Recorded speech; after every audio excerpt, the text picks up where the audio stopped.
All right. So we'll take the introduction to the chapter circles. So what is a circle? A circle is a collection of all such points in a plane. Now, the screen itself is a plane surface, right? It's a flat surface. So there are infinitely many points. On this plane surface, there are infinitely many points. The collection of all those points in the plane which are at a fixed distance from a fixed point forms the circle. See here. So you understand, no? Flat surface, there are infinitely many points on this flat surface. So the collection of all those points, now see here. The collection of all those points which are at a fixed distance from a fixed point. So supposing you take this fixed point. Now, the distance between this point and this point says R units. The distance between this point and this point is also R units. The distance between this point and this point is R units. The distance between this fixed point and this point is R units. The distance between this fixed point and this point is R units. So the collection of all these points in the plane, why are we collecting only these points from so many points, from the infinitely many points? Why we are selecting only these points? Because these points are at equal distance from this fixed point. Because all these points, there are many more points, but of all those points, these are the points which are at a fixed distance from this fixed point. You can choose any fixed point, right? You can choose any fixed point. So these points, all these points are at a fixed distance, meaning are at a specific distance from this fixed point. So the collection of all these points form the circle. The collection of all these points form the circle. A circle is a collection of all such points in a plane surface, which are collection of all such points in a plane which are at a fixed distance. The points are at a fixed distance from a fixed point. The fixed point is called the center of the circle, and the collection, the other points, they lie on the circumference of the circle or the boundary of the circle. The fixed distance is called the radius of the circle. The fixed point is called the center, and the fixed distance is called the radius of the circle. Okay. The collection of all the points in a plane which are at a fixed distance from a fixed point in the plane is called a circle. The fixed point is called the center of the circle, and the fixed distance is called the radius of the circle. So how do we read this? Circle with center O and radius R. This is not 0.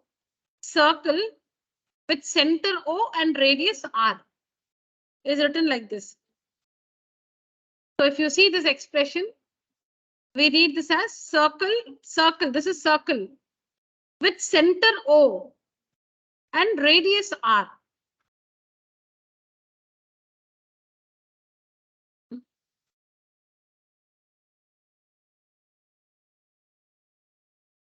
No, radius. You can just read all this, children. You understand this better. Yeah. Read the definition for radius and circumference, children.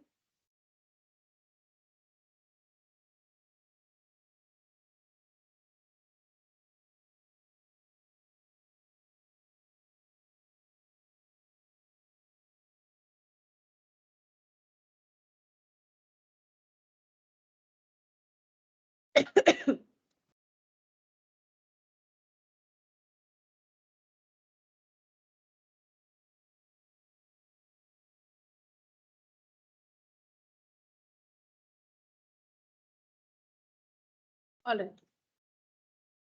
Now chord. A chord is a line segment. Okay. A chord is a line segment. A line segment means it has two endpoints. Now the endpoints of a chord will lie on the circle. The endpoints of the chord will lie on the circle. A chord is a line segment with its endpoints on the circle or on the circumference of the circle. What is a chord? A chord is not a line. A chord is a line segment, meaning it has a fixed length. It has a fixed length. It's not a line. It's a line segment. A chord is a line segment. So if it's a line segment, it has two endpoints. It has two definite endpoints. Where are those endpoints? The endpoints will lie on the circle. A chord is a line segment with its endpoints on the circle, meaning on the circumference of the circle. If the chord passes through the center of the circle, then it's called the diameter of the circle. If the chord passes through the center of the circle, then it's called the diameter of the circle. And we know that the diameter is the longest chord of the circle. Diameter is the longest chord of a circle. Why is diameter chord? Because we know that diameter is a line segment. And where are the endpoints of the diameter? They're on the circle. Diameter is a line segment. And where are the endpoints of the diameter? They're on the circle, right? So it's a chord. So if something must be called a chord, it should be a line segment and the endpoints must be on the circle. If something should be called a chord, then it should be a line segment. Only a line segment can be called a chord. And the endpoint, it should be a line segment and the endpoints, the two endpoints must lie on the circle. Then it's a chord. So diameter is a chord that passes through the center of the circle and the diameter is the longest chord of a circle.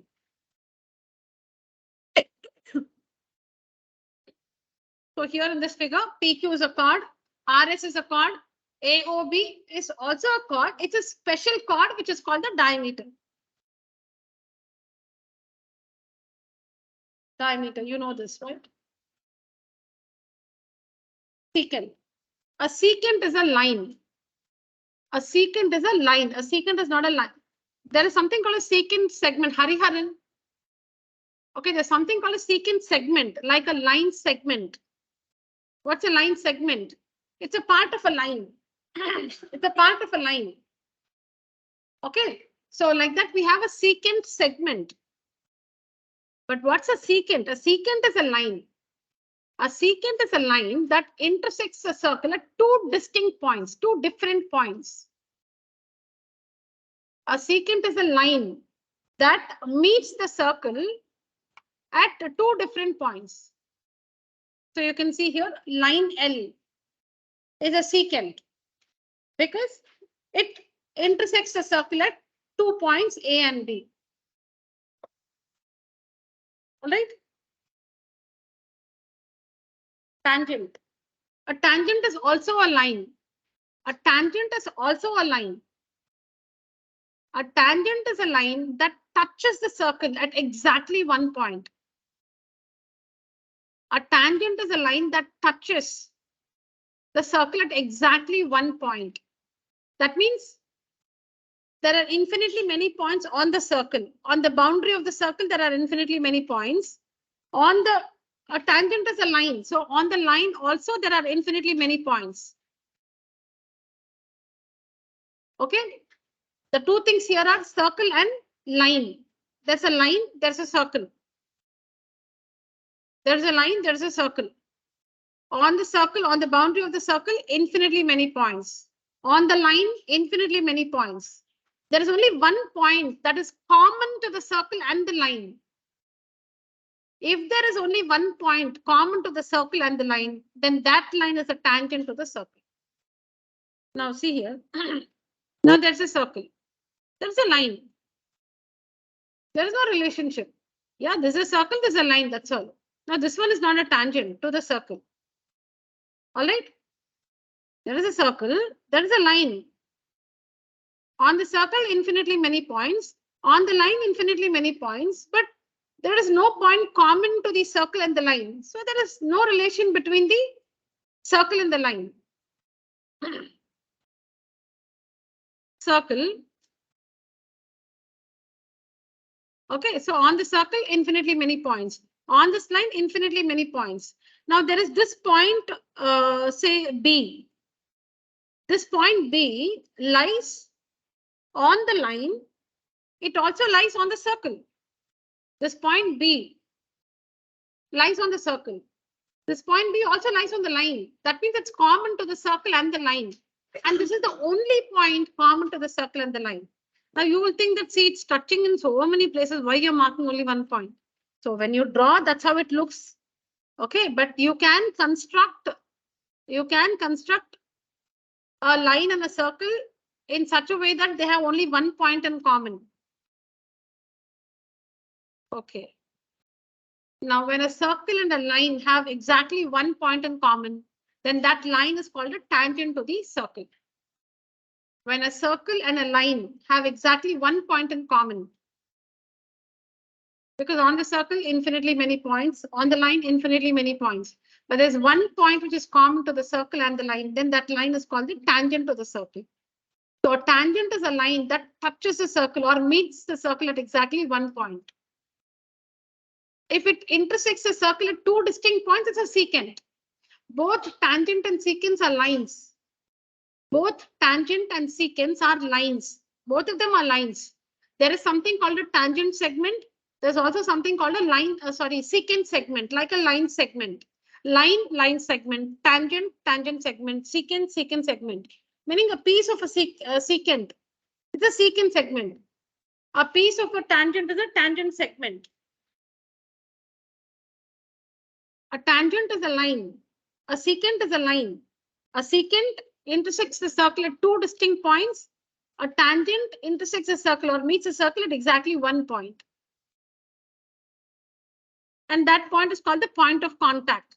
P is called the point of contact. P is called the point of contact of the tangent with the circle.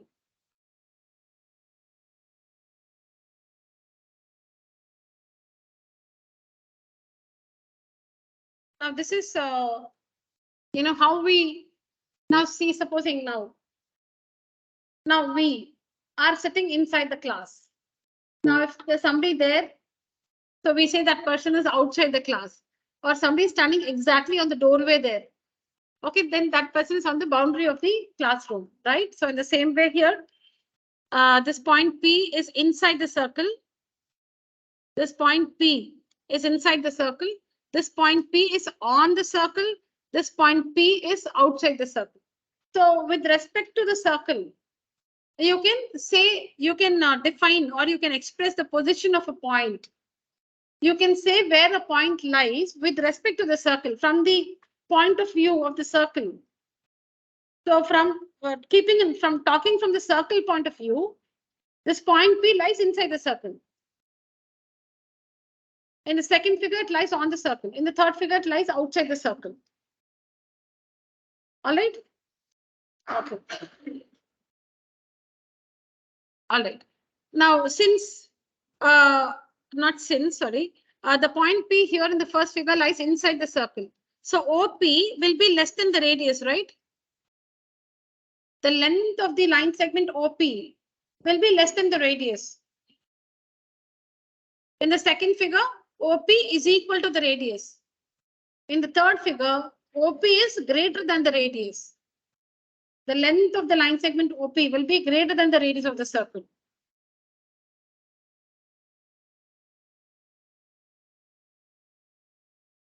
Point P lies inside the circle, so OP is less than R. Point P lies on the circle, so OP is equal to R. Point P lies outside the circle, so OP is greater than R.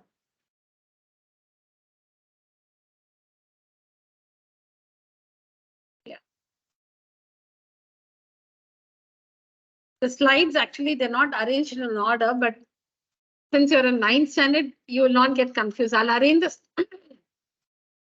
slides in the order and share it with you. This should come first. Understanding the points that lie inside, on the circle, outside the circle should come first. So it's okay. You will not get confused. So I don't have to really take that as a concern. Okay, so you see the circle. This one is the circle. And strictly talking, circle is only the collection of all the points that lie here. The collection of all these points form the circle. But, when we say find the area of the circle, we are actually finding this. This is actually the circular region. But when we say circle, we understand this whole thing as a circle. When we say circle, it's actually the boundary alone. The points lying on the boundary, that forms a circle. The points on the boundary and the points inside the boundary form the circular region. Circular region. This is the circle. And the circle is a collection of infinitely many points. Okay, this is the circle. The collection of these points form the circle. The points lying on the circle and the points lying inside the circle collectively form the circular region. But we don't say find the area of the circular region. We simply say find the area of the circle. So when we say find the area of the circle, it is the area of this one, right? So the terms, though the meaning is different, circle is different from circular region. We don't take the strict definition. When we say find the area of the circle, we are actually finding the area of this one. Actually, circle has only a length. Circle has only a length. The circular region has area. Circular region has area. Circle is just like a string, right? It only has length. Okay, so these are the points lying inside the circle or the interior of the circle. The points lying here are the points on the circle, and these are the points outside the circle. Correct? Nothing much to explain here. If you take this as a plane surface, okay. See, this is the plane surface, and I draw a circle here in this. Okay, this is a plane surface, and I draw a circle inside that. Now, on the plane surface, there are infinitely many points. There's so many points, no? So many points. There are so many points. The collection of the points here form the circle. The collection of these points form the interior of the circle. And these points, exterior of the circle. Outside the circle, exterior of the circle. Inside the circle, interior of the circle. This one is on the circle. The points lying on the circle and the interior of the circle form the circular region. The collection of all the points that lie on the circle and inside the circle form the circular region. So just read this one.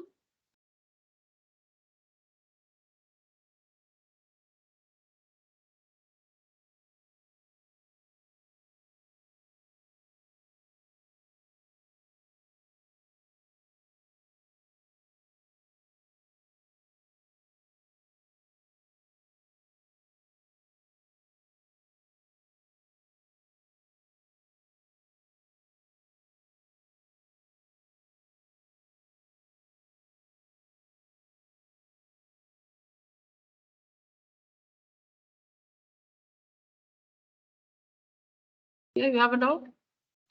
Yeah, what's your question?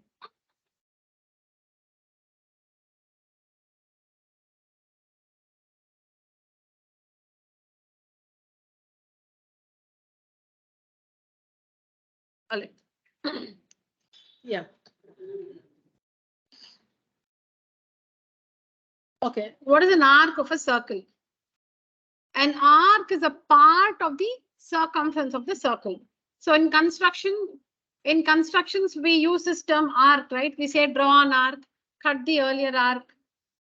So what is an arc? An arc is a part of the circumference of the circle. It's a part of the circumference of the circle. See, this one is a circumference of the circle. If you draw it completely, if you just do this, it's an arc. Because if you complete it, it will become a circle. So an arc is a part. How do you draw an arc? Using a compass, right? So if you do one full round, it becomes a circle, but you don't do it. You start and stop it half the way, right?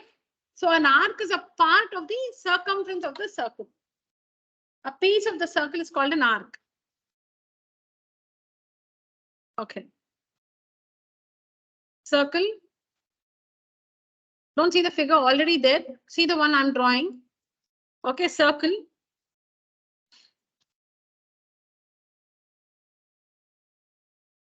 We have taken 2 points.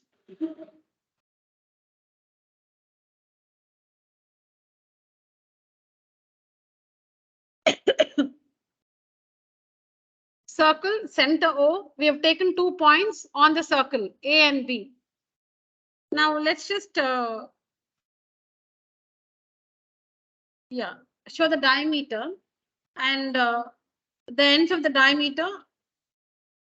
The ends of the diameter P and Q. All right. Now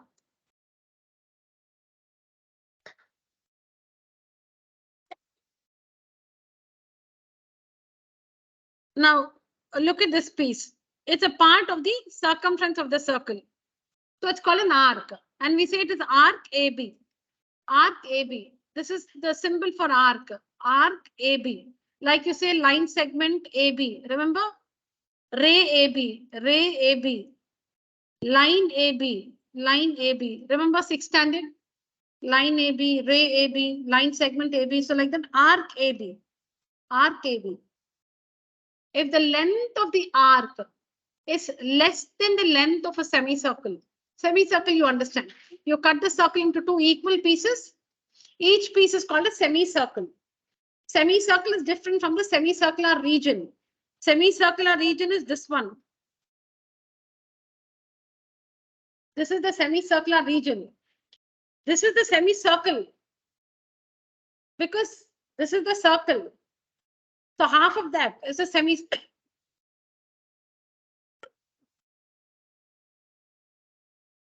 Okay, so half of that is the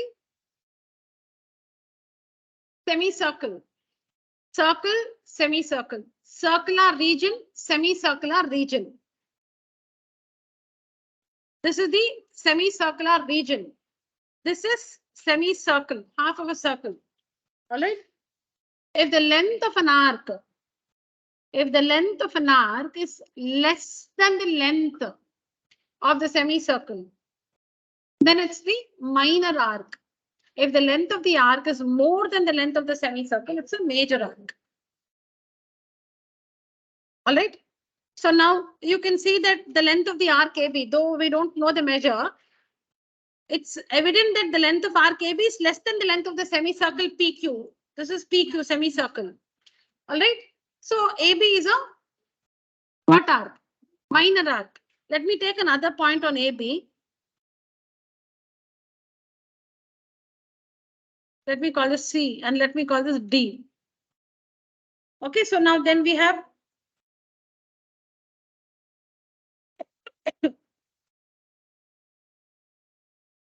okay, so then we have arc ACB. ACB here like this, we have arc ACB, ACB, and then we have arc ADB. Arc A, here we have D, and here we have B, right? Arc ADB. Same figure I'm using, from the same figure I'm saying. See, you can see arc ACB here, ACB.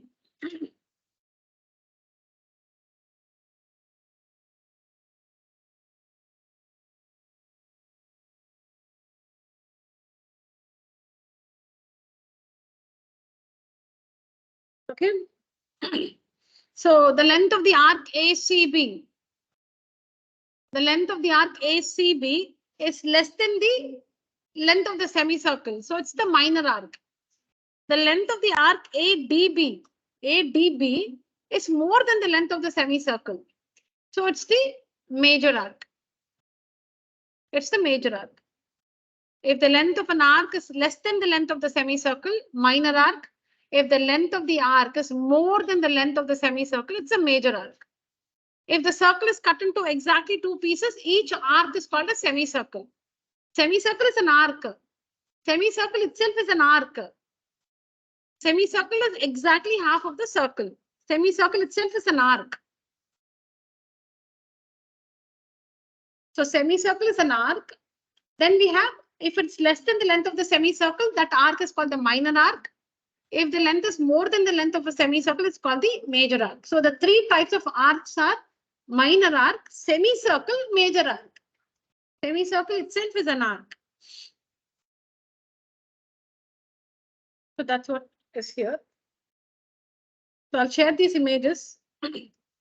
So here ACB is the minor arc. ADB is the major arc.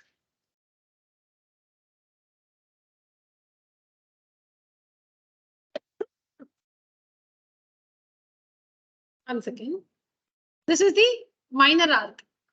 This one is the major arc. This one is the major arc.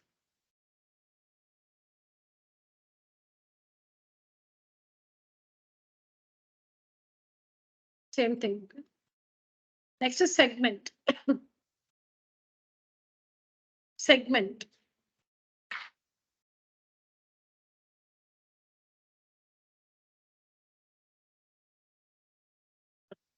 So I actually forgot. Yeah, tell me.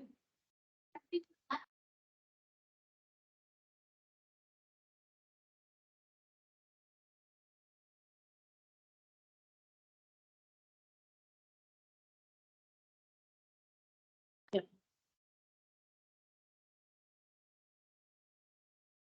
No, see, I'll tell you, all of you have to. This guy is focusing. This guy behind Krishna Priyan, very distracted. You also. Very good. 100 out of 100.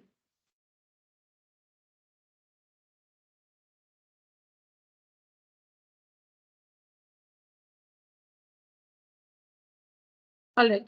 So next we need to understand the terms sector and segment. Sector and segment. Sector, we have minor sector, major sector.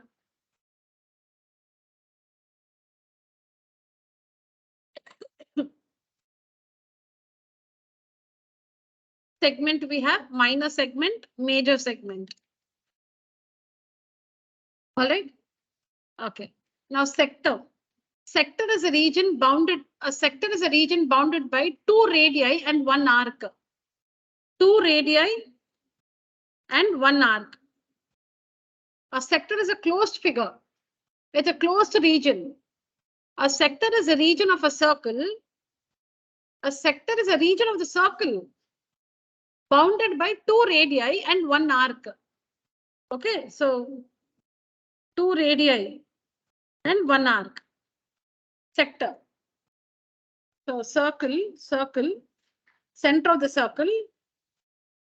This one is called a sector. This one is a sector because it's enclosed by two radii and one arc. That arc can be the minor arc or the major arc, any arc, or it can be the semicircle also. A sector is a region of a circle bounded by two radii and an arc. The arc can be a minor arc. The arc can be a semicircle. The arc can be a major arc. It can be any one of the three arcs. If the arc is a minor arc, it's a minor segment. If the arc is the major arc, it's the major sector. I said segment, I think by mistake. Yeah. If the arc is a minor arc, it's the minor sector. If the arc is a major arc, major sector. If the arc is a semicircle, it's a semicircular region. It's a semicircular region. Now, the region which is shaded white is the minor sector. The region which is shaded red is the major sector. Because that also is bounded by two radii. See here, this is one radius, this is one radius, and this is the arc, the major arc. See here, two radii and an arc. This is also a sector. This is a sector. This one is also a sector. Radius, major arc. So major sector. Radius, minor arc, minor sector.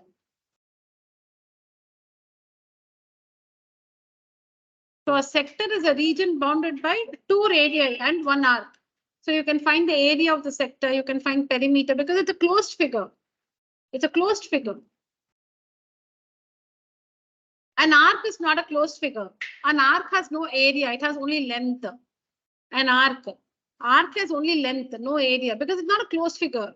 It's one dimensional, right? Okay. So a sector is a region bounded by 2 radii and 1 arc.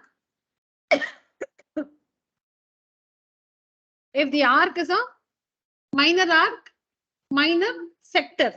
Major arc, major sector. If the arc is a semicircle, it's a semicircular region. No sector segment will say. Semicircular region. So see here. Radii, radius, arc. What is this? What is this? Minor sector. Radius, arc. What is this? Major sector.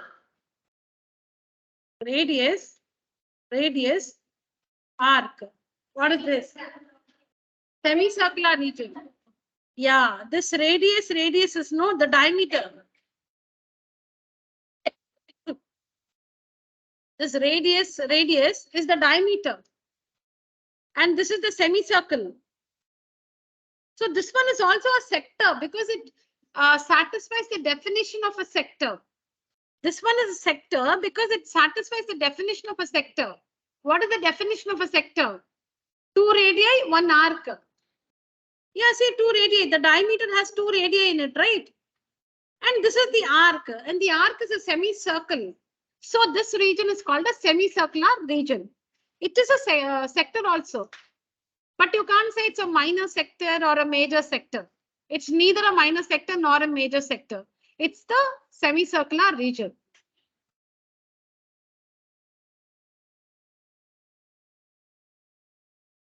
So where is the definition satisfied? Because in the diameter we have 2 radii, no? In the diameter we have, see, radius and arc. All right. So this one is a sector because it satisfies the definition of a sector. It is a sector.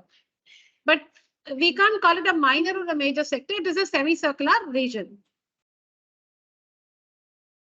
Next, segment. A segment is a region bounded by a chord and an arc. Both sector and segment.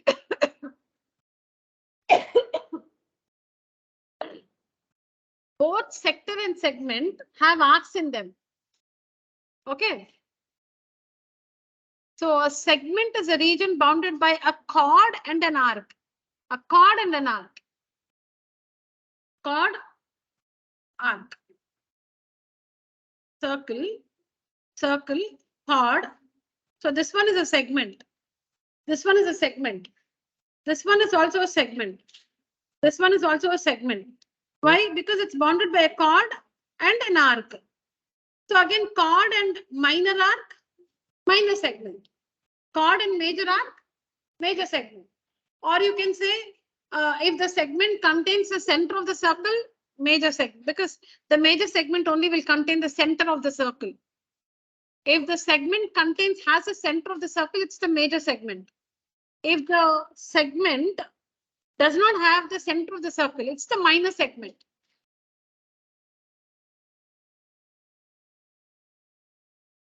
Segment is bounded by a chord and an arc. Chord and an arc. This is the chord, this is the arc. So this region is called a segment. Segment. If the arc is a minor arc, minor segment. If the arc is a major arc, so it's here. This one. This one is a segment. This one is a segment. Because it's bounded by a chord and an arc. And if the arc is a major arc, major segment. or if the segment contains a center, major segment. This one does not, you can't keep the center of the circle here. So if it does not contain the center of the segment, minor arc. Sorry, does not contain the center of the circle, minor segment. Now consider this case. This is a diameter, right? And we know diameter is a chord. Diameter is also a chord. What's the definition of a segment? Bounded by a chord and an arc. A region bounded by chord and an arc is a segment. Now this is the diameter, but it's a chord. And this is an arc. This is a semicircle. So this region is bounded by a chord, which is the diameter, and an arc, which is a semicircle. So this one is a segment. Now the center of the circle lies on the chord. So you can't say if it's minor or major, because it should, if it lies here or here, you can say it lies on the chord. So this region is called the semicircular region. You cannot call it the minor segment or major segment, because the center lies on the chord. So each half is called a semicircular region. I'll tell you, wait, we haven't finished. What is this? Chord. It's the diameter. It's a diameter, right? Chord and arc. So does it satisfy the definition? A segment is a region bounded by a chord and an arc. Chord is a diameter and arc is the semicircle here. So then this is a segment. And this is also a segment. Now we need to classify as minor and major segment. So how do we do that? If the arc is a minor arc or major arc, we say minor segment, major segment. But the arcs are semicircles. Then the arcs are semicircles, right? So you can't say minor, major. And also the center of the circle does not lie. It neither lies here nor it lies here. It lies exactly here. So this is so in this case, it is called a semicircular region. Now, a semicircular region is a is a situation where the figure can be called a sector and a segment. A semicircular region is a situation where the figure can be called both a sector and a segment. A semicircular region will satisfy the definition of both sector and segment. Otherwise, sector is sector, segment is segment. They are not the same. Minor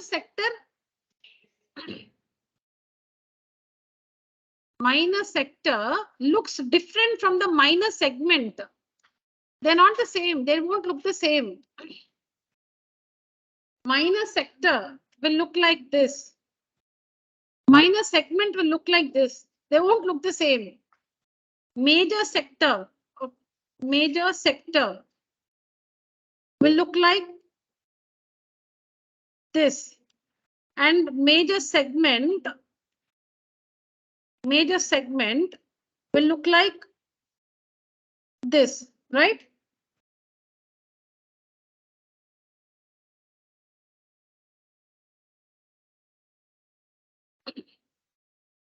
Okay.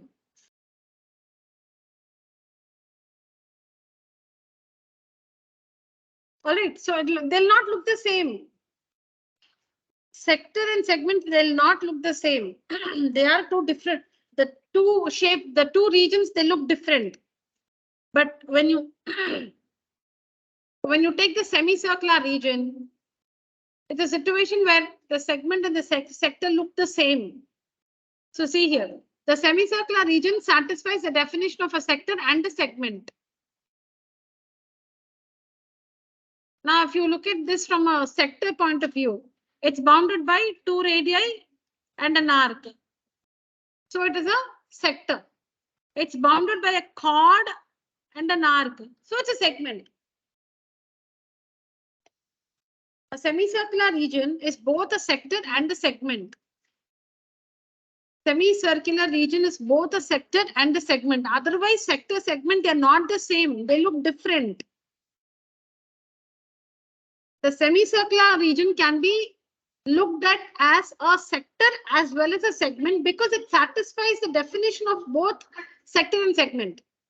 Correct? What do you want for a sector? 2 radii and 1 arc. It's there. 2 radii and 1 arc is there. What do you want for a segment? You want a chord and an arc. That also is there. So a semicircular region is both a sector and a segment, but you cannot call it minor major. It's the semicircular region.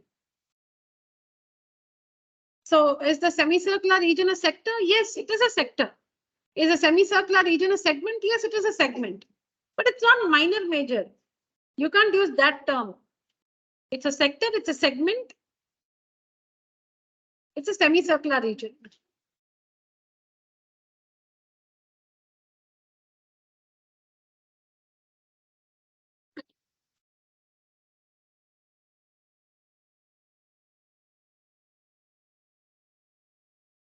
Online children, use the emoji, raise your hand. Haripurna, Nasi, Prenu, Anugraha.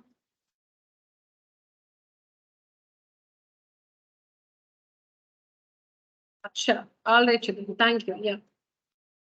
Any questions, online students? Children here?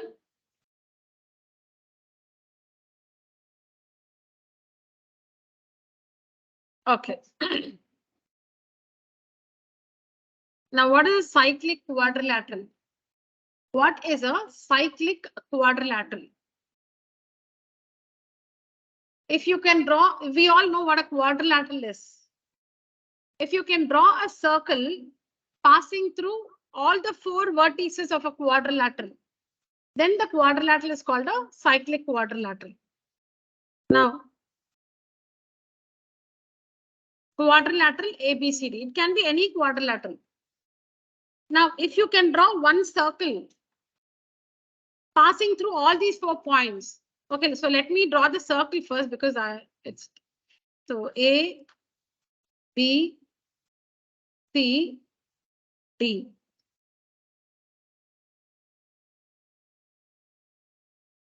Now ABCD, this one, ABCD is a cyclic quadrilateral because we can see a circle running through the 4 vertices A, B, C, and D. But it doesn't mean that if it's a cyclic quadrilateral, it should always appear with the circle. Not like that.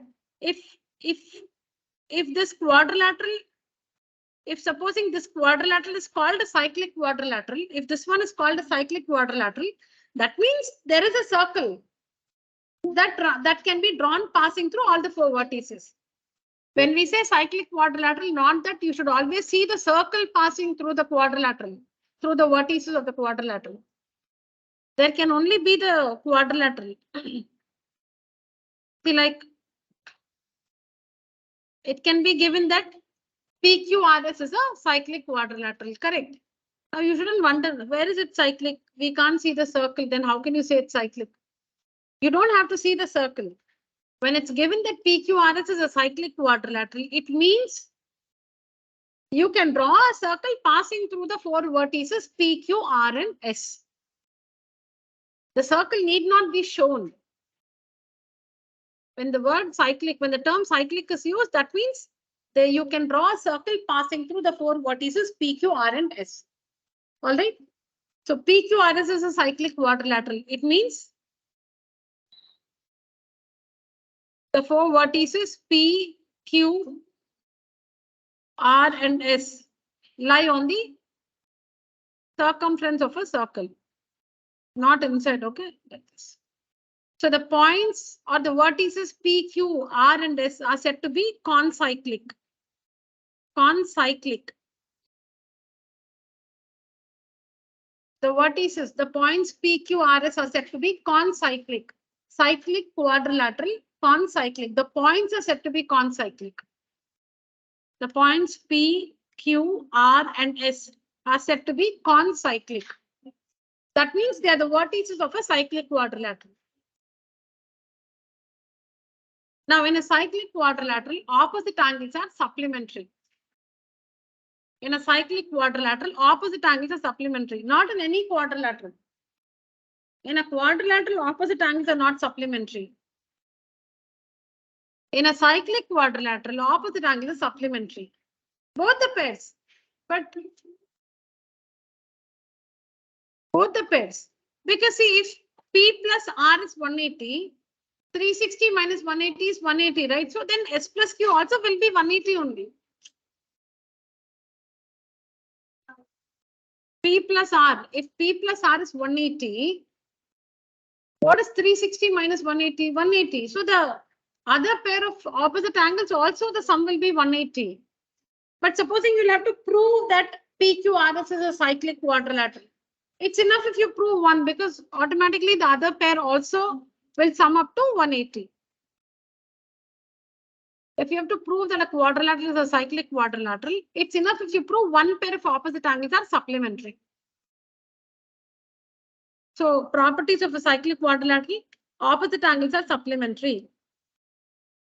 So in this figure, angle P plus angle R is equal to 180. Also angle Q plus angle S is equal to 180.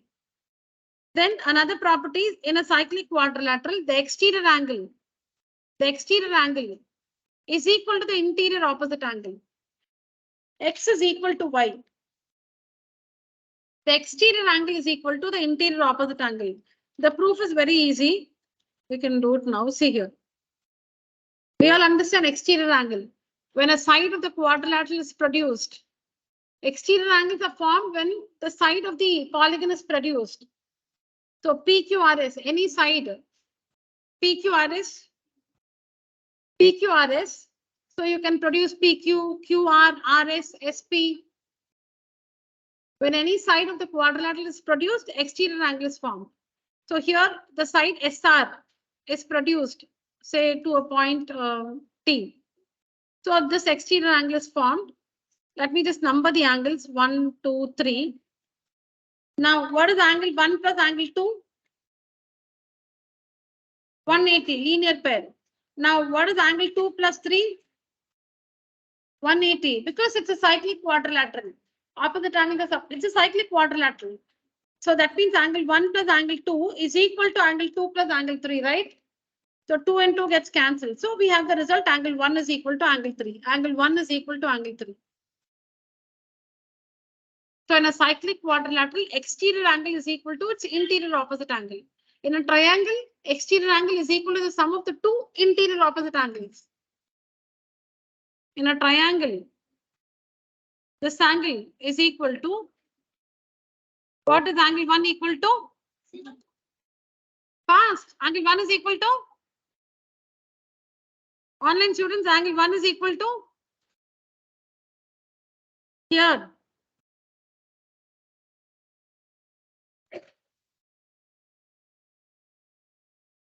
Hari Pranav.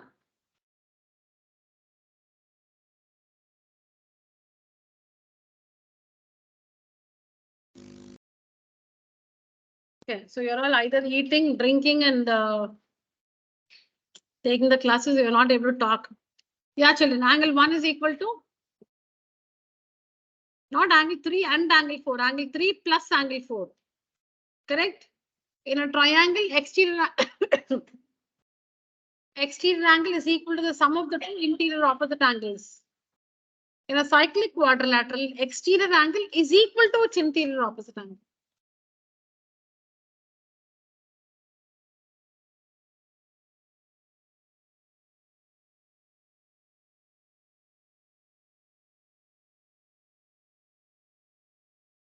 Yeah, tell me. Angle 4 is equal to? Angle 6. Angle 4 is equal to angle 6. 4 exterior angle. And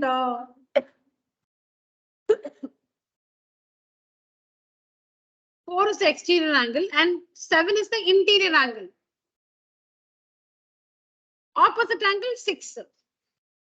So angle 4 is equal to angle 6. So these are the two properties which you need to know of a cyclic quadrilateral. Opposite angles are supplementary. Exterior angle is equal to its interior opposite angle.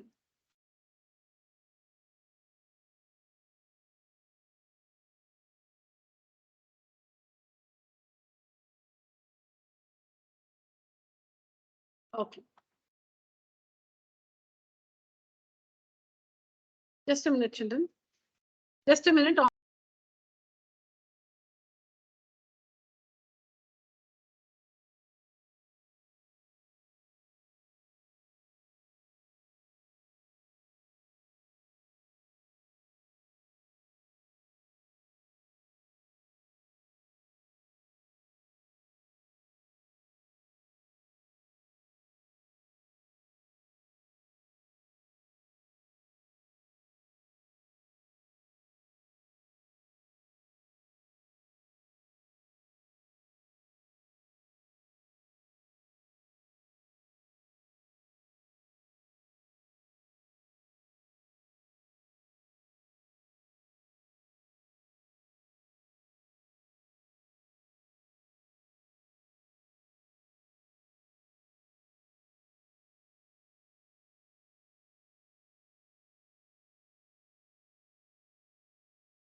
Okay.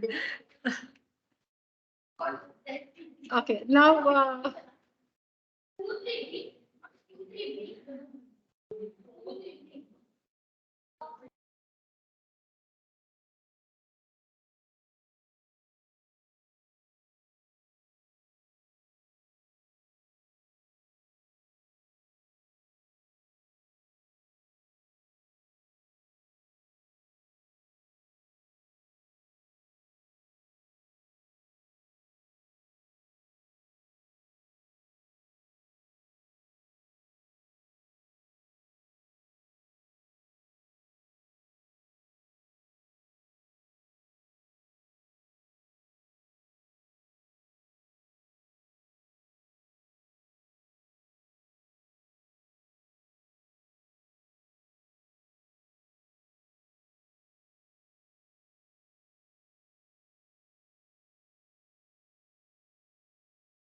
Okay, for him. All right, 9th standard students, listen. So, circle, center of the circle, minor arc AB, minor arc AB. Yeah, boys, please settle down fast. It's disturbing me.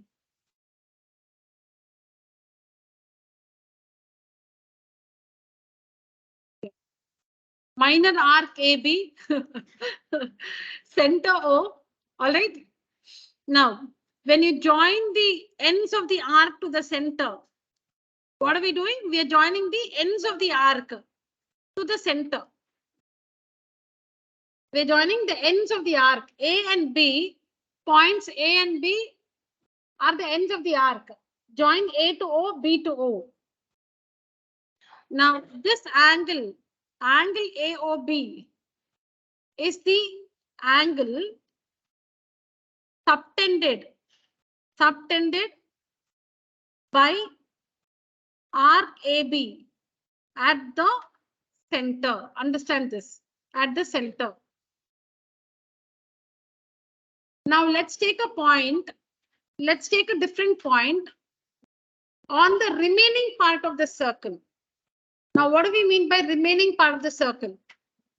We are talking about the arc AB. We have considered this arc AB.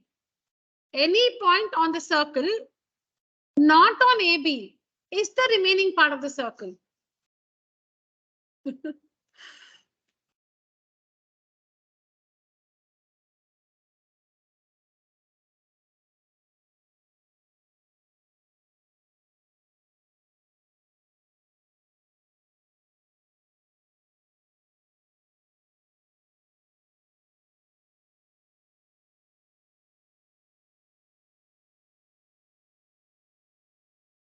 Yeah. So now we have considered this minor arc AB. Minor arc AB. The rest of the circle, this is the remaining part of the circle. The rest of the circle is the remaining part of the circle. Okay. Now we're going to take a point on the remaining part of the circle. Since we have considered this minor arc AB, the rest of the circle, that is the major arc, is the remaining part of the circle. Let's take a point C on the remaining part of the circle and join A to C and B to C. That is what are we doing? We're joining the ends of the arc to C. The ends of the same arc to C. A to C, B to C. And you can see an angle being formed. Angle ACB. Angle ACB is the angle subtended by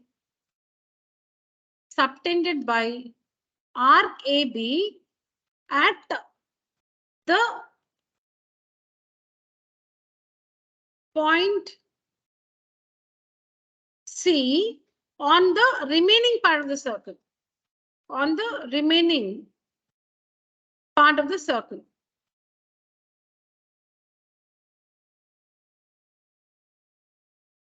Okay, so we considered the minor arc. You can take minor arc, major arc, semicircle, anything. We are first trying to understand how to express. This is I've not like explained any theorem here. We're just trying to understand how to express the situations. So when you see this angle being formed here, how do you express? So this is the angle. Angle AOB is the angle subtended by arc AB at the center.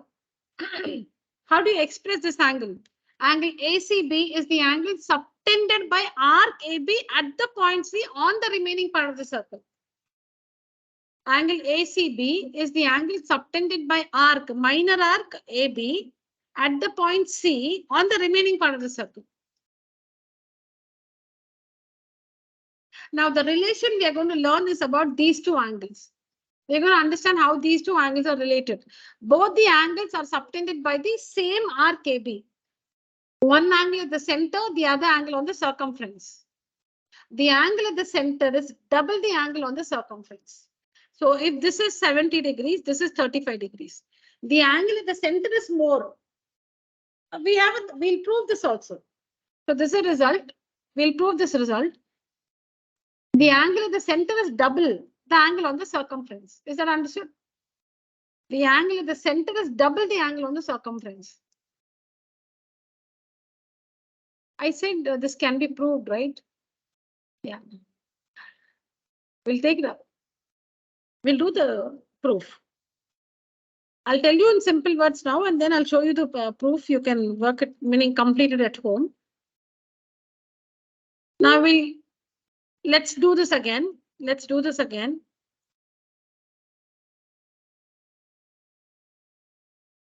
Minor arc AB. Minor arc AB, correct? Center O. Join A to O, B to O. Angle AOB is the angle subtended by the minor arc AB at the center. Now, don't take another point here because this is only the arc. Don't take a point on this arc. Take a point on the remaining part of the circle. So somewhere from here to here. Take a point. Don't take a point on the arc itself. Anywhere on this on the remaining part of the circle you can take. So supposing you take a point here. You can even take it here. You can take a point here, like say C. Join A to C, B to C. All right. So you can see the angle ACB being formed. ACB. Now this angle and this angle. Angle AOB is at the center by arc AB. Angle ACB is the arc on the circumference by the same is the angle on the circumference by the same arc AB. See, you can make out from the name itself. AOB, ACB. AOB, ACB, AB, AB. In the middle, we have O and C. O means center, C circumference. AB is the arc. In the ends, you see, no, AB, AB. Can you see this? AB, AB. AOB, ACB. AOB is made by arc AB at the center O. ACB is made by the same arc AB at the point C on the circumference.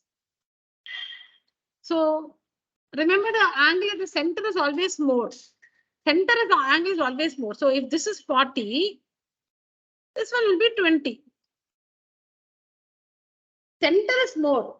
So circumference is half of it. So don't get confused. If this is 40, that's not 80. Center only is more. So that has to be half of it, 20. 40 by 2, 20. This is the relationship between the angle subtended by an arc at the center and the angle subtended by the same arc at a point on the remaining part of the circle. This is the relationship. The angle at the center is double the angle on the circumference. So the theorem is the angle subtended by an arc at the center is double the angle subtended by the same arc at any point on the remaining part of the circle. Is the theorem.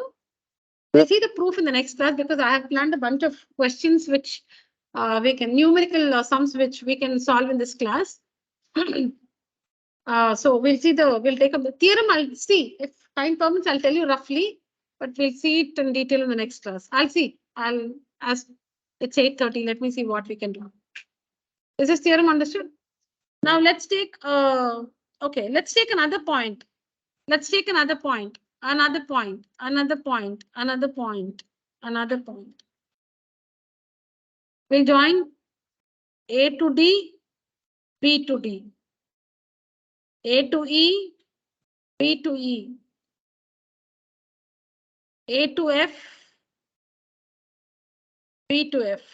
Okay, this has become congested. So let me not, you can take, I'm not saying you can take, let's just understand this. Okay, now all these, now for all these angles, same theorem will hold good, right? This is made at the center, this on the circumference. Center, circumference, center, circumference. So then be 20, 20, 20. Because see here, the arc is AB. The arc is we are talking about the minor arc AB. On the remaining part of the circle, that is on the remaining part of the circle, we have taken the points C, D, E, and F. On the remaining part of the circle, we have taken these points C, D, E, and F. Now this arc AB makes an angle at the center. That is angle, center is angle AOB. the same arc makes angles on the circumference, right? What are the angles on the circumference? ACB. Can you see? ACB, ADB, AEB, AFB, ACB, angle ADB, angle AEB, angle AFB. We have taken points C, D, E, and F on the circumference. So when you join A to C, B to C, ACB, then you get ADB, then you get AEB, AFB. All these angles are made by the same arc AB at different points on the circumference of the remaining part of the circle, right? So what is the relation actually?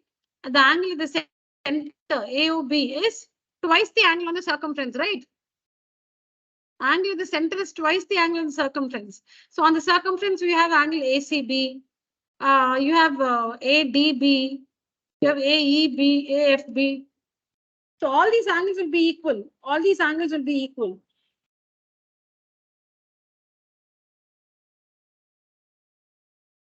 Because everything is half of 40. Everything is half of 40. Because all the angles on the circumference are made by the same arc AB.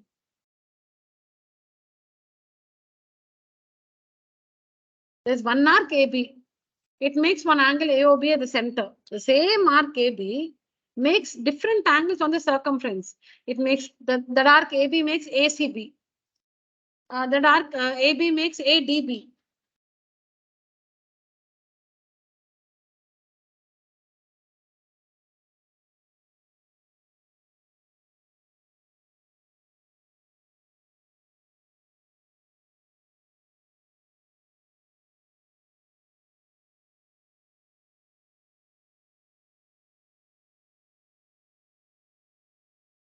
The same arc AB, okay, makes ACB, ADB, AEB, AFB on the circumference. So everything will be half of the angle at the center, right?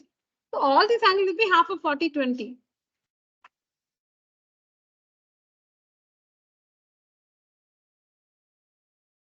Circle, center, say POQ. This is the angle in the center. Now PAQ. Same arc PQ on the circumference.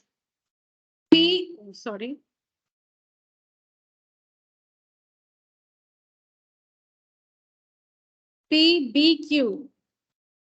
PBQ. Same arc PQ.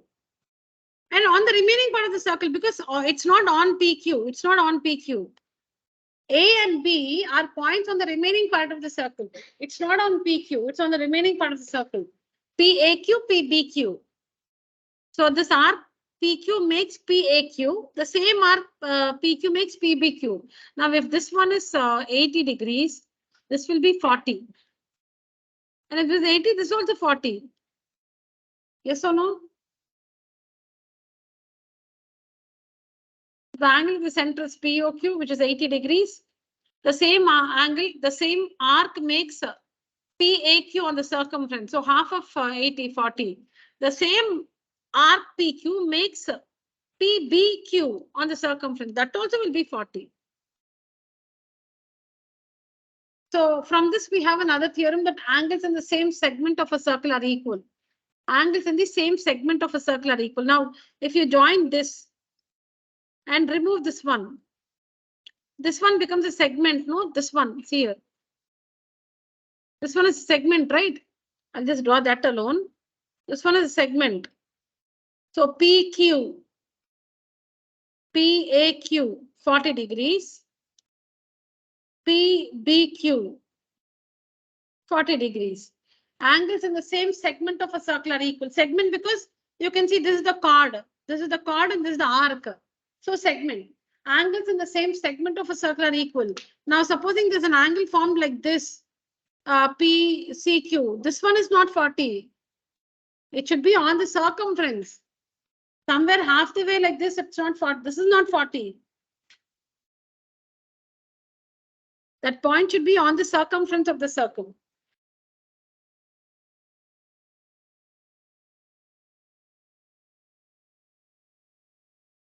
So what have you learned? Angle at the center is double the angle on circumference. Angles in the same segment of a circle are equal. And now you learned about cyclic quadrilateral. No, in a cyclic quadrilateral, opposite angles are supplementary. All right. And always remember, when you see a figure like this,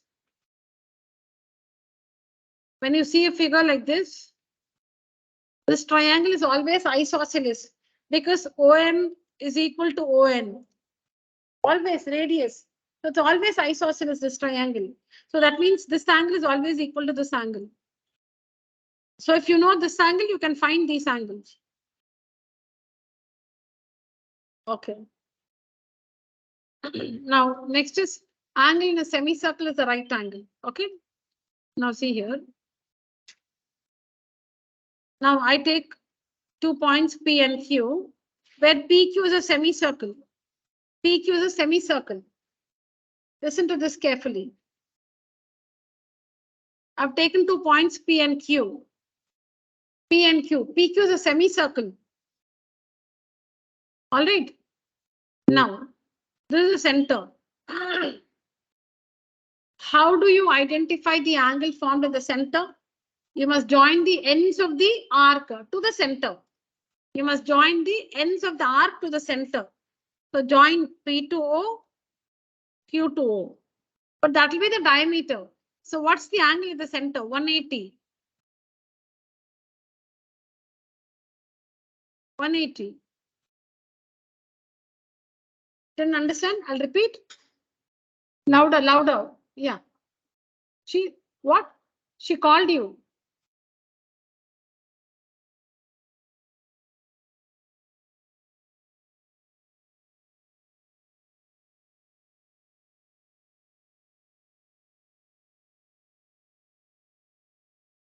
Here. Circle. P and Q are the ends of the arc, which is a semicircle. Semicircle is also an arc. Semicircle is also an arc. P and Q are the ends of the arc, which is a semicircle. All right. Okay. Now, this is the center of the circle. This is the center of the circle. All right. Now, to use the theorem, we're trying to understand the theorem when the arc is a semicircle. We understood the theorem with a minor arc, right? The angle subtended by an arc at the center is double the angle subtended by the same arc at any point in the remaining part of the circle. We understood with a minor arc. We understood with a minor arc, right? We understood with a minor arc, right? Now we'll understand the same theorem with a semicircle.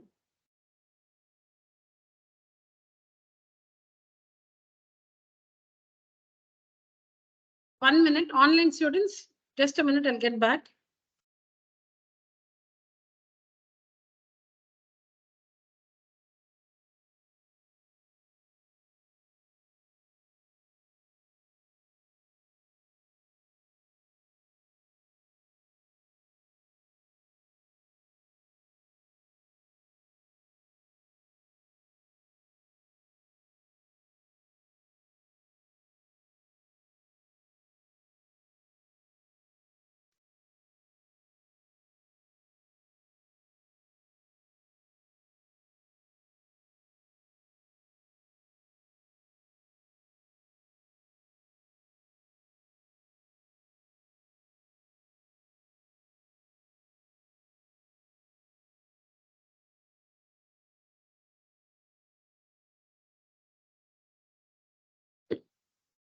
Yeah. So same theorem we'll understand with a semicircle. Now, how do you identify the angle subtended by the arc at the center? You need to join the ends of the arc to the center, right? We'll have to join the ends of the arc to the center, right? Yeah, good. So P, join it to the center. Q, join it to the center, correct? But when you join the ends of the arc, which is semicircle to the center, it will be the diameter, right? If you join PQ, it will be the diameter, yes or no? So what is angle POQ? 180 degrees. 180 degrees, right? Now, if you're talking about this semicircle PQ, take a point on the remaining part of the circle.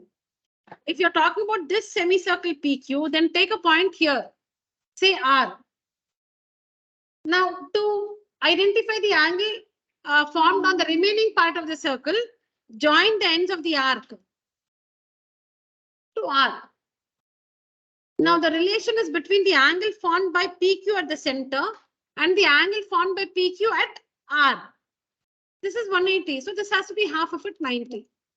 So angle, this is what we say, angle in a semicircle is a right angle. Angle in a semicircle is a right angle. Using the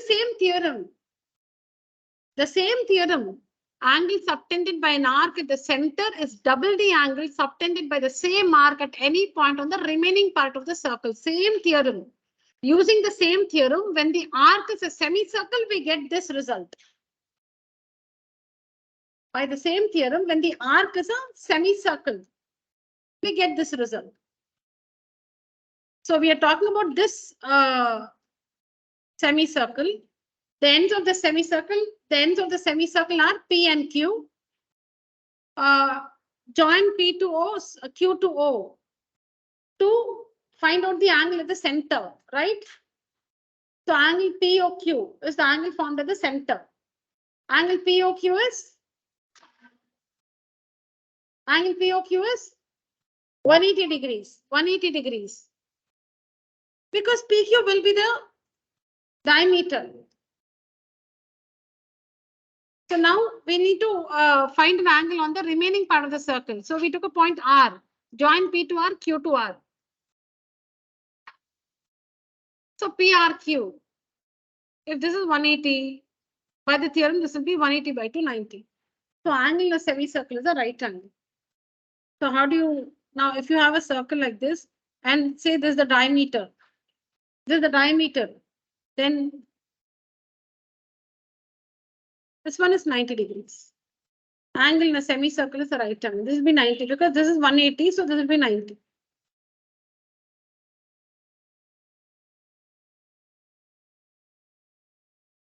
Circle, diameter, any point, join the ends of the diameter. Join the ends of the diameter. 90 degrees. Take any point. Join the ends of the diameter.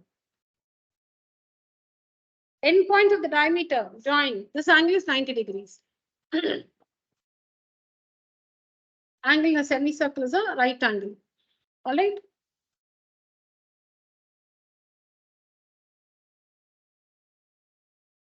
All right. So angles in the same segment of a circle are equal. Angle in a semicircle is a right angle. Just excuse me for a minute.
Yeah.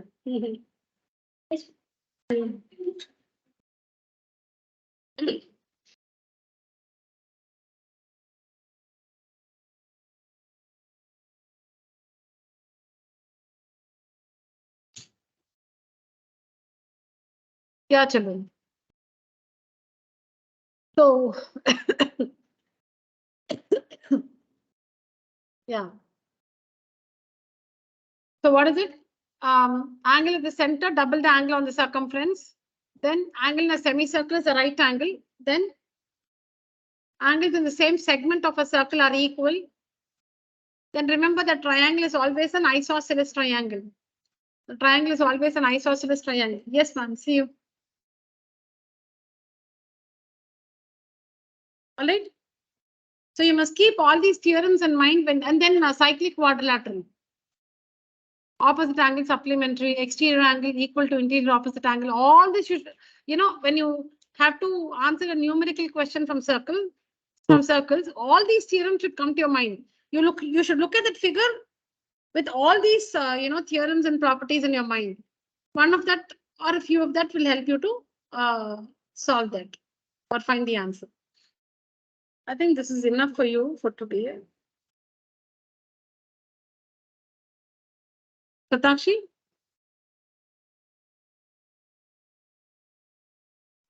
உங்களுக்கு தன்வன் பாருங்க. Okay. I'll just check what you've done. Just wait. Yeah. Now, understanding the theorem in, I think some 3 minutes I'll take. I'll try to explain the circle, angle at the center, circumference, P, Q, O, R. Okay. Join OR. Okay. And produce it like this. All right. இது வரைக்கும் pull பண்ணனும் இல்ல. You can even stop it half the way. You just have to join and produce it a little. That's all. Join RO and just produce it a little. Just stop here also. Okay. This angle, I'm calling it 1. All right. This one, I'm calling it 2. Okay. Now, triangle POR is isosceles because OP is equal to OR, radius. Triangle POR is isosceles. Triangle QOR is also isosceles because OQ is equal to OR, which means this angle is equal to this angle. And this angle is equal to this angle, right? This angle is equal to this angle. This angle is equal to this angle. So let's just mark this 3, 4, 5, and 6. Now use the exterior angle property. You can see the triangle. You can see the triangle like this and the side being produced in the angle here. Exterior angle is, see, this is angle 1. I'll draw this part alone separately. See the triangle. There's that arrow. Look at the board. There's that arrow.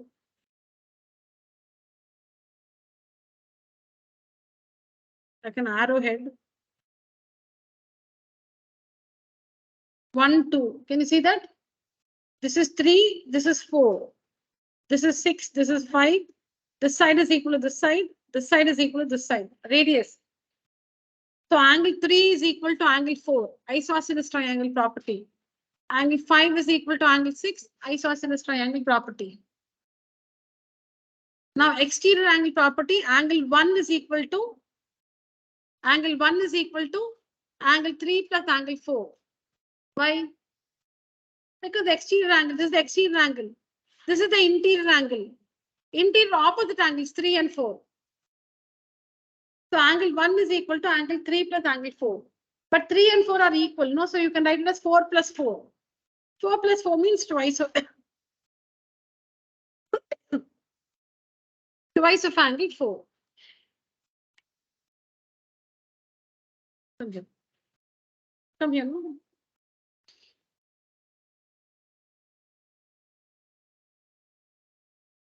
Since you have not written the questions, I need your book for correcting. Yeah, I'll give it to you tomorrow.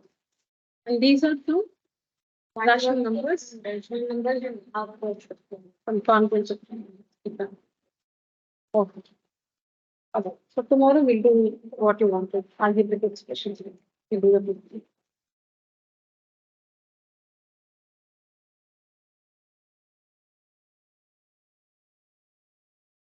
Yeah, children. So by the exterior angle property, angle 1 is equal to Satakshi, you can leave, no?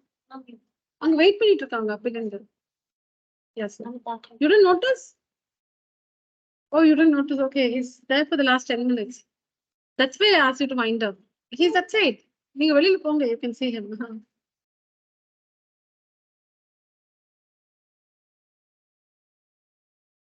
Okay. Angle 1 is equal to angle 3 plus angle 4. But 3 and 4 are equal angles, right? So angle 1 is equal to angle 4 plus angle 4. Angle 1 is equal to twice of angle 4. Similarly, angle 2 by the exterior angle properties, angle 5 plus angle 6. Exterior angle property of a triangle, nothing else. Because for 2, this is the interior angle. This is the interior angle. Leave that. These are the two interior opposite angles. Yes or no? Yeah. So angle 2 is equal to angle 5 plus angle 6. But 5 and 6 are equal angles. Isosceles triangle. 5 and 6 are equal angles. So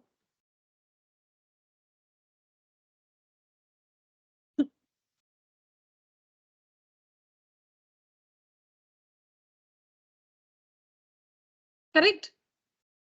Now add these two results. Angle 1 is twice of angle 4. Angle 2 is twice of angle 6. And angle 1 plus 2. So angle 1 plus 2 is angle POQ. Is equal to, take out 2. When you add, take out 2 common. So in bracket 4 plus 6. What is 4 plus 6? PRQ. Take out 2 common. Add twice of angle 4 plus twice of angle 6. 2 common. So in bracket 4 plus 6. And what's 4 plus 6? Angle PRQ. So twice of angle PRQ. Twice of angle PRQ. All right.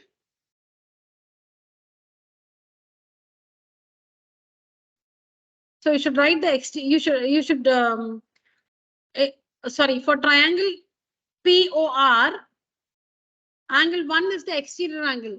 So write the result using the exterior angle property. Then for triangle QOR, 2 is the exterior angle. Again, write the result using the exterior angle property. 2 is equal to 5 plus 6. And then the triangles are isosceles. So 3 is equal to 4, 5 is equal to 6. So then replace and you get these results. Add these two results to prove the theorem. This is the proof for the theorem. Angle POQ is equal to twice of angle PRQ.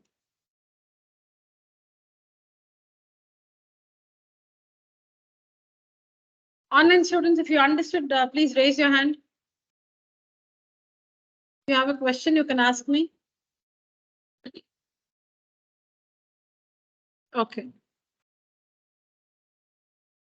Okay, here children, any questions? Thank you, online students. Any questions here? Okay. So what we just discussed is the proof for the theorem. All right. Okay.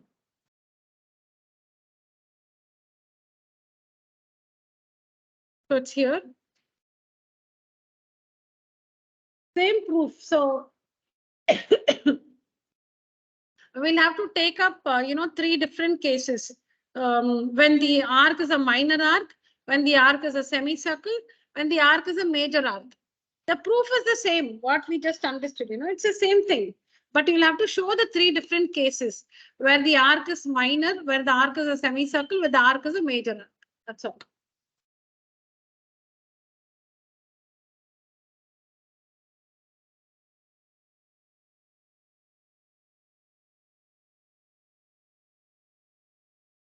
Yeah, now these results are all based on congruency. So I'll just I'll share all these images with you, but the proofs for the theorems you can help yourself. We'll just go through these. So the first one,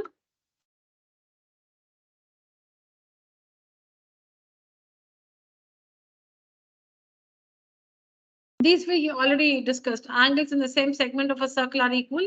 Angle in a semicircle is a right angle. I'll tell you the third one. If a line segment join, we haven't discussed the third one. If a line segment joining 2 points, so take 2 points, PQ. If a line segment joining 2 points subtends equal angles at 2 other points lying on the same side of the line. So 2 other points. So like say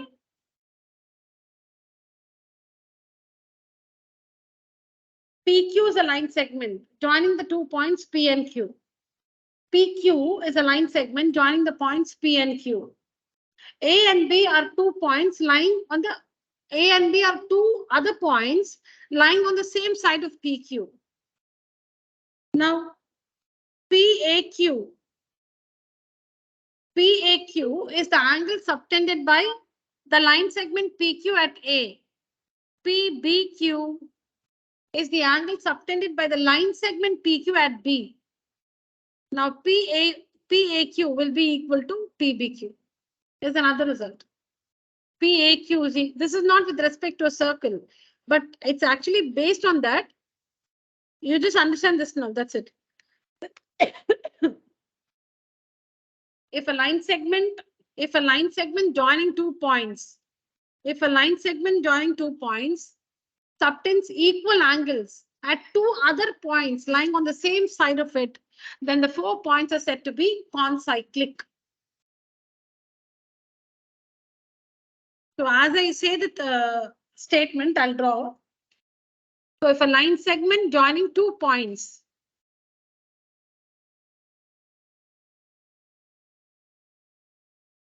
subtends equal angles at 2 other points lying on the same side of it,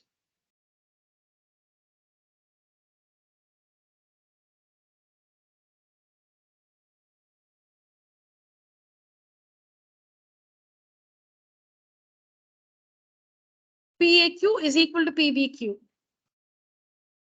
So PQ is a line segment joining the 2 points P and Q, and this line segment PQ subtends equal angles. PAQ and PBQ, they're equal angles. So it subtends equal angles PAQ and PBQ at the points A and B lying on the same side of it. Then these 4 points, if all these conditions are present, then we can say that the points P, A, B, and Q are concyclic. If what all we just discussed are present in a situation, then the result is the 4 points P, A, B, and Q are concyclic. That means you can draw a circle. Now, okay, so that means you can draw a circle passing through all these 4 points P, A, B, and Q. So you should visualize and, to remember, you should visualize, like how we just drew. So for line segment joining 2 points, subtends equal angles at 2 other points lying on the same side of it. 2 other points lying on the same side of it. So AMB, ANB. If these 2 are equal. So if a line segment joining 2 points subtends equal angles at 2 other points, M and N, lying on the same side of it. If we have all these conditions in a situation, then the result is the 4 points A, M, N, and B are concyclic. That means you can draw a circle, or there is a circle that can be drawn passing through these 4 points. All right. That's what is this one. Yeah.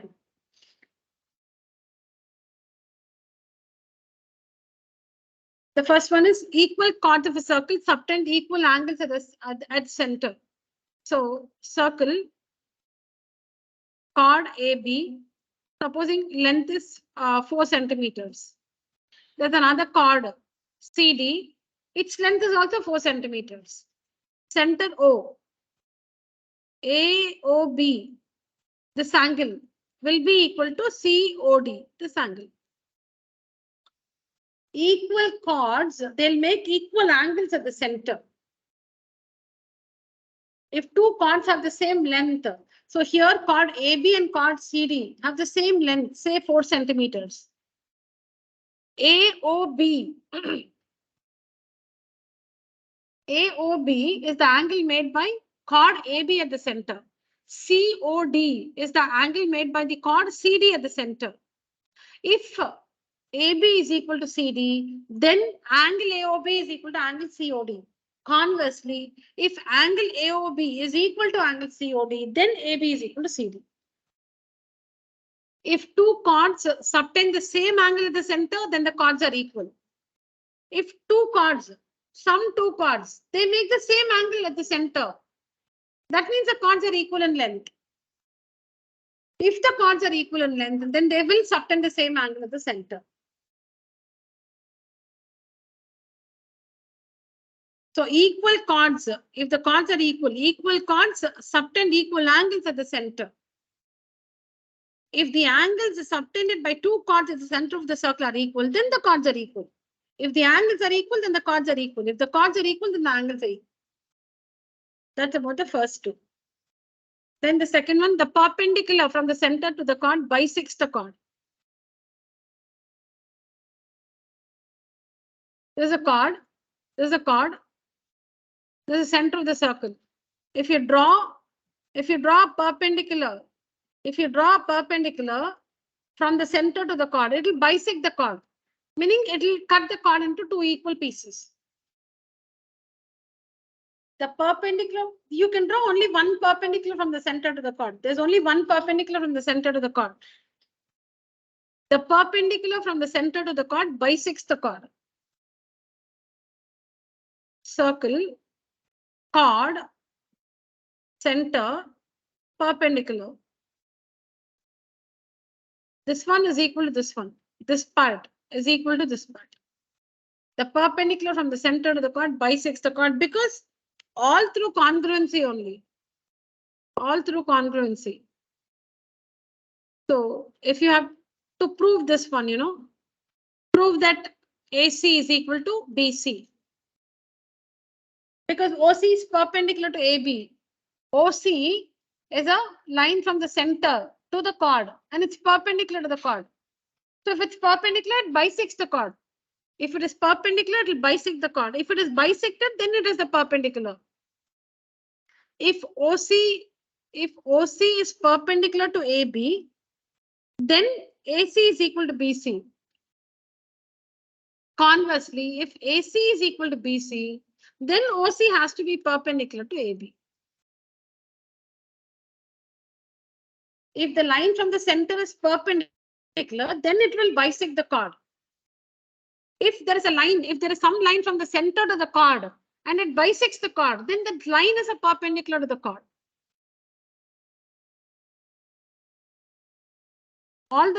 In both the cases, the line should be from the center of the circle to the chord.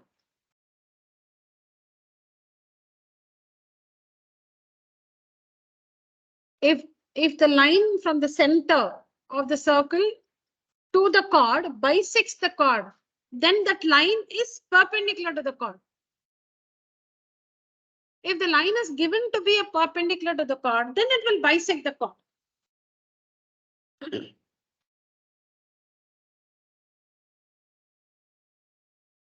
So the theorem is this one, and the converse is this. The theorem is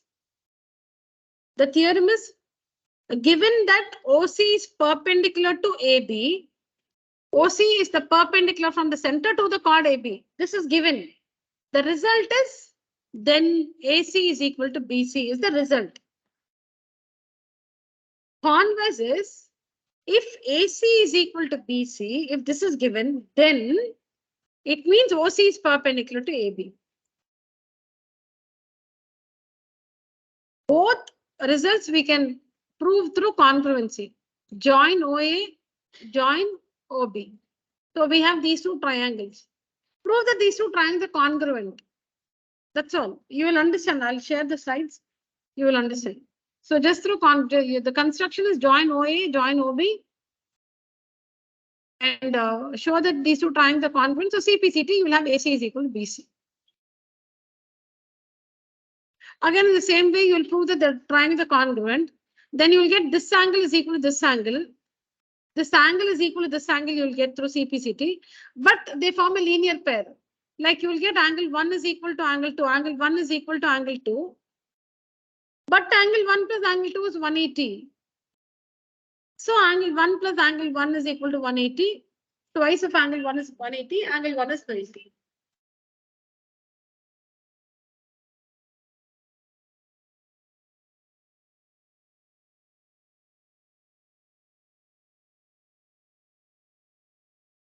Yeah. Then equal chords are equidistant from the center. Equal chords are equidistant from the center. Now, if this chord is equal to this chord, if the length of this chord is equal to the length of this chord, then the distance of this chord from the center will be equal to the distance of this chord from the center. Distance is always perpendicular distance. Distance means always perpendicular distance. So it is 90. Whenever we say distance, it's always the perpendicular distance. If AB is equal to CD, then OP is equal to OQ. What is OP? The perpendicular distance of chord AB from the center. And what is OQ? The perpendicular distance of chord CD from the center. OP is the perpendicular distance of chord AB from the center. OQ is the perpendicular distance of the chord CD from the center. Now we'll see the theorem and the converse. Theorem is given that AB is equal to CD, result is OP is equal to OQ. Converse is given that OP is equal to OQ, the result is AB equals CD. Equal chords are equidistant from the center. Chords that are equidistant from the center are equal. Chords that are equidistant from the center are equal.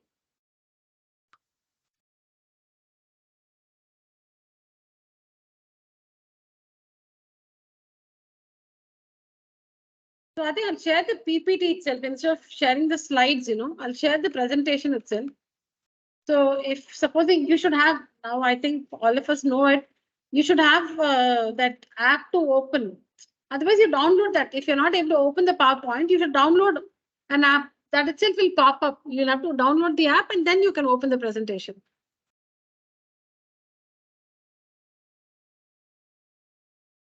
Yeah, I think I've explained everything in this. Yeah.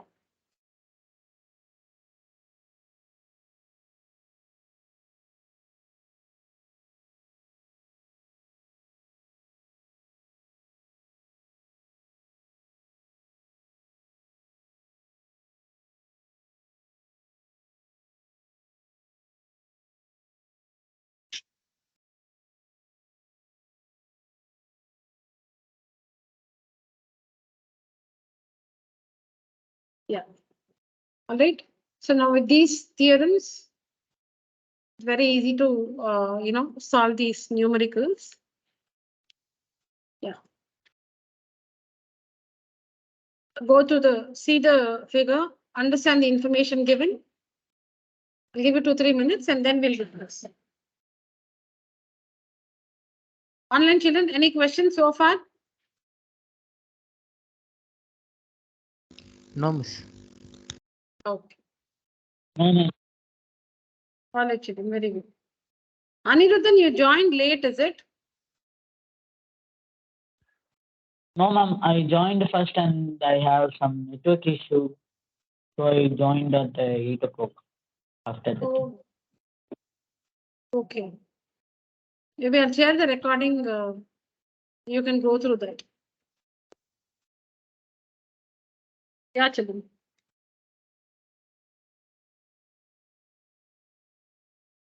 Don't write anything now. Just scribble and calculate something, but don't try to write down anything. I'll share I'll share all this with you. So this will be your weekend a task. Complete all this.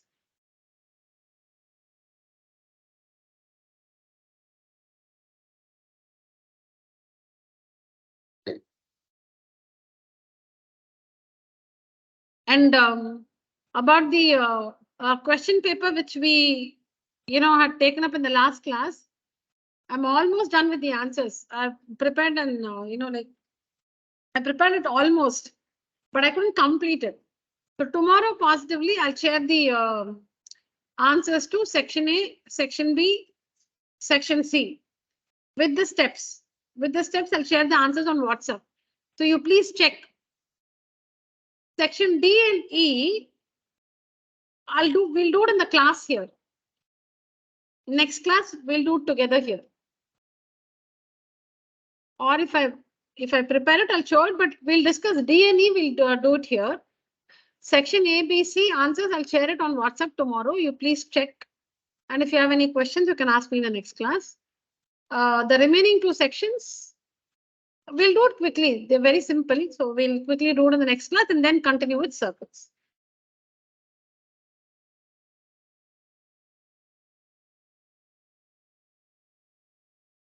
Yeah.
Okay.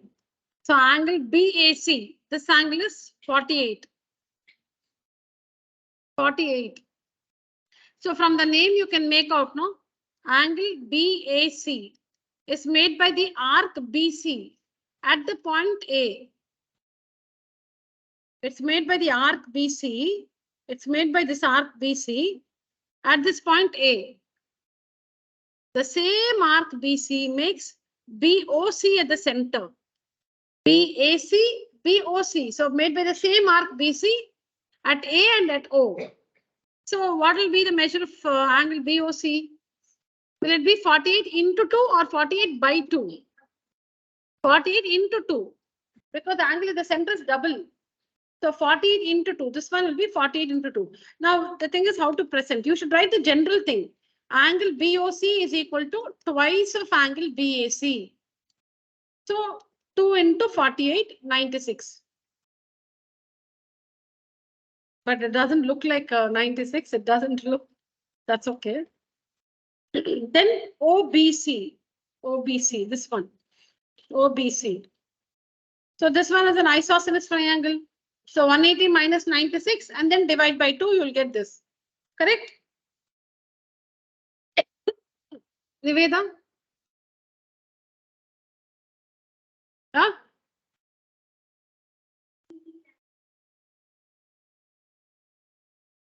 With?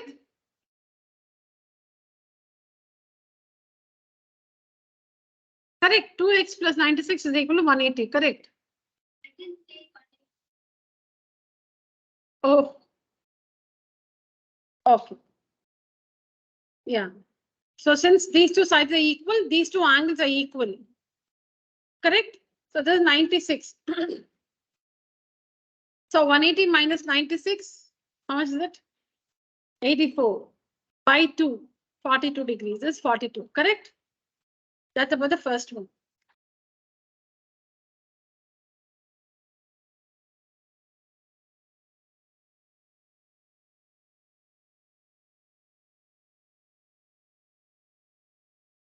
So see the reason? Angles made by minor arc BC at O and A. You can write the theorem also. There's a theorem only I've written here. Angles made by minor arc BC at O and A.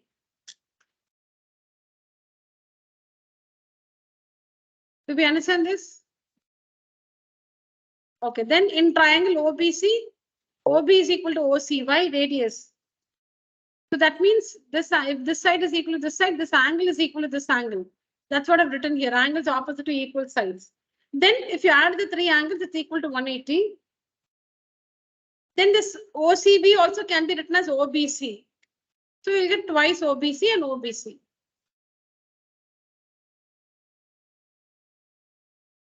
Yeah. Find APC. APC. Yes, somebody online tell me how much is APC?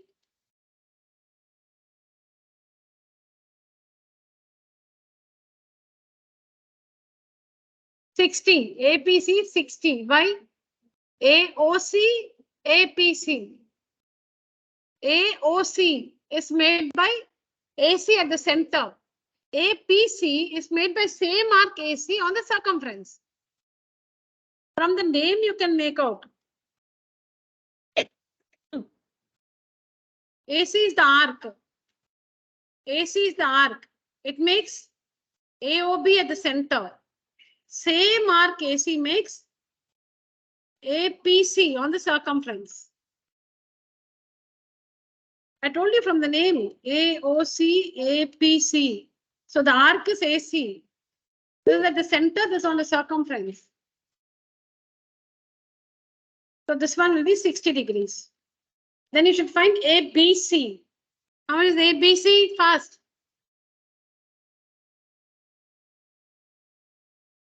How much is ABC? Why? Opposite? Opposite angles? Edila? In AOCB. Why?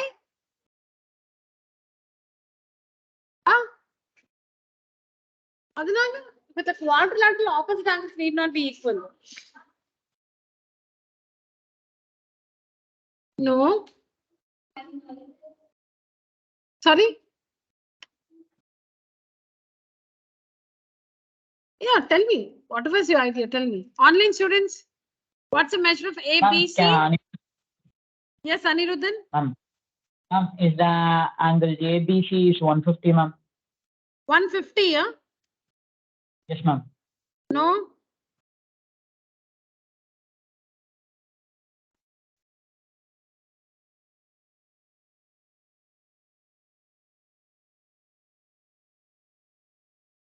Correct. Correct. Now, tell me, is AOCB a cyclic quadrilateral? AOCB.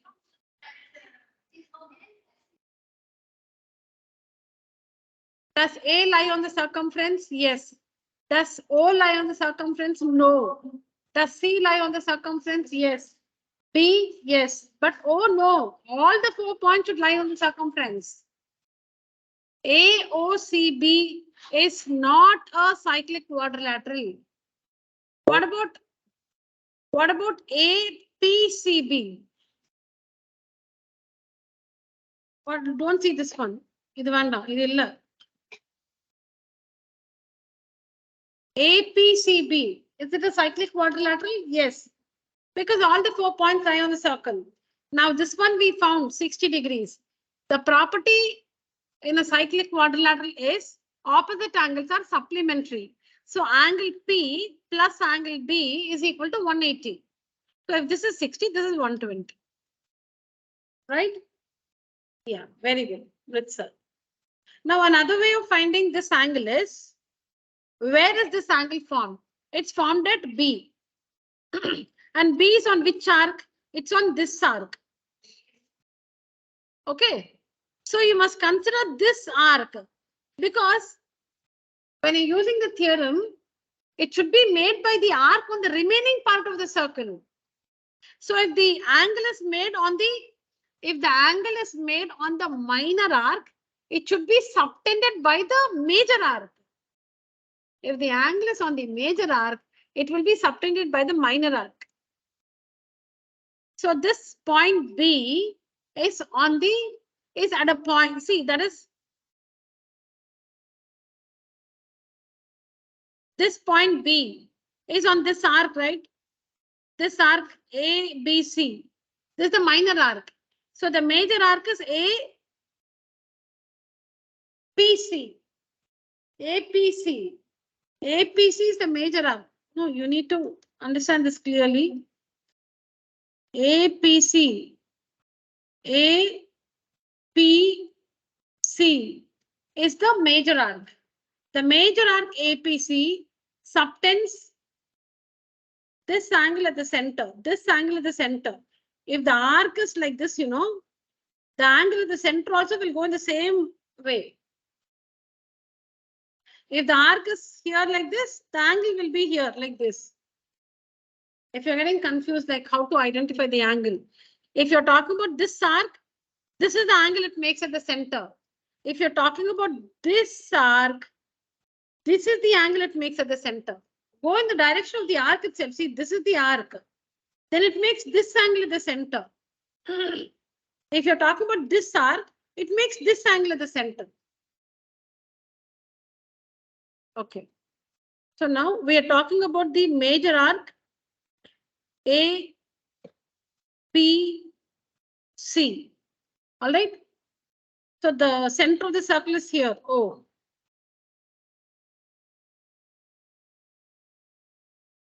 This is the angle.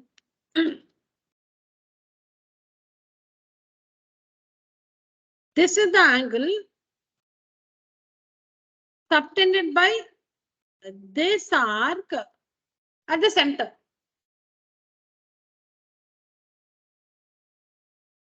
Now this is the remaining part of the circle. B is a point on the remaining part of the circle. Join the ends of the arc to B. Join the ends of the arc to B.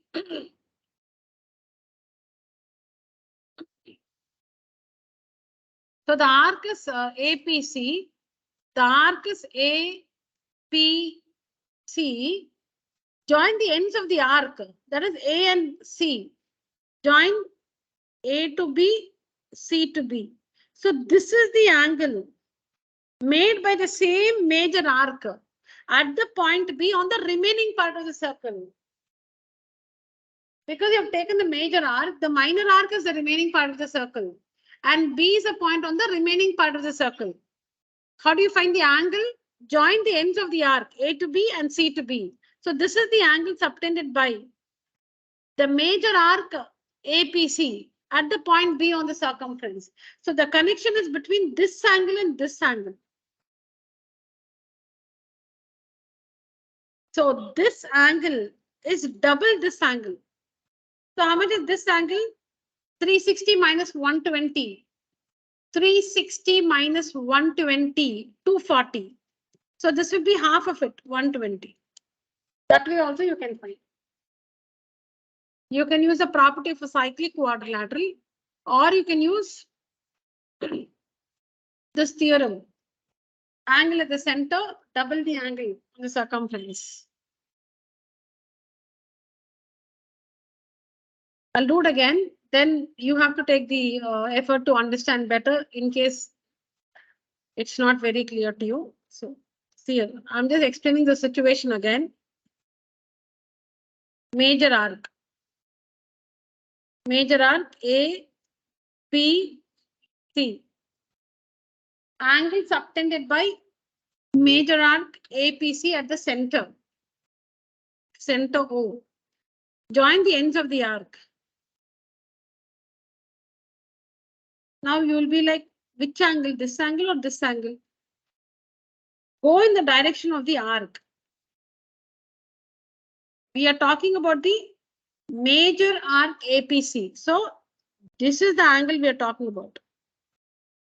This is the angle subtended by the major arc APC at the center. Is this part understood? Online students? Is this part understood, online students? Please Yes, ma'am. respond. Yes, ma'am.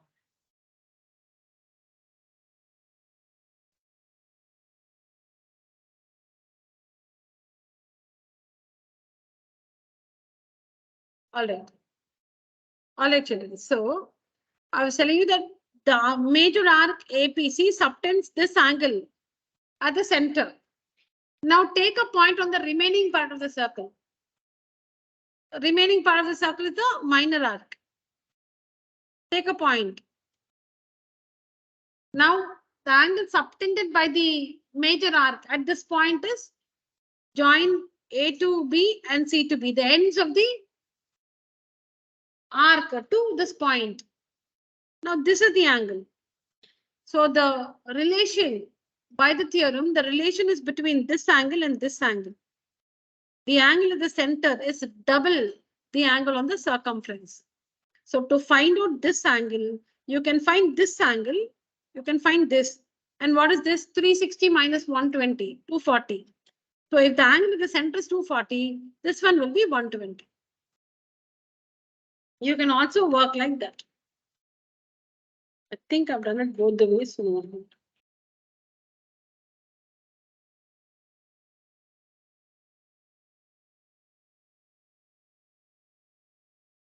Is it clear? Okay. But in the slide, what you see is we find this angle 60 degrees. You understand that? And then we find this angle using the property of a cyclic quadrilateral. Opposite angle is supplementary. Don't see this one. So if this is 60, this is 120 because opposite angles are supplementary. So OABC is not cyclic. Correct? It's not OABC is not cyclic. APCB is cyclic.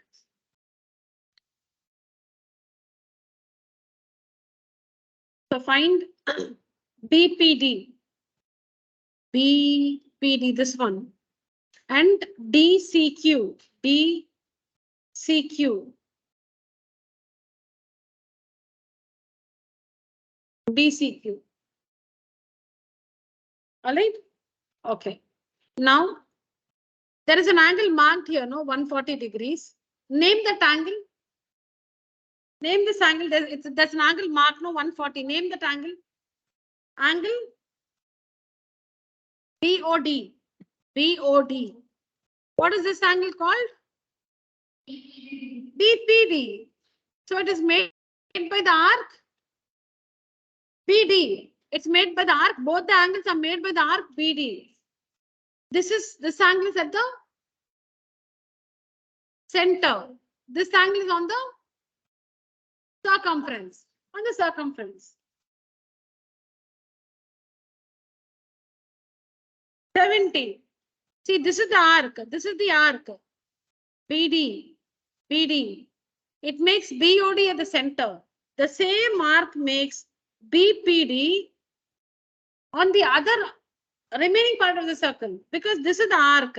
But P is on the remaining part of the circle. அவ்வளவுலாம் நீங்க பார்க்க வேண்டாம், பேர் வச்சே சொல்லிடலாம். So 140 degrees is angle BOD. BOD is 140. So BPD will be 70.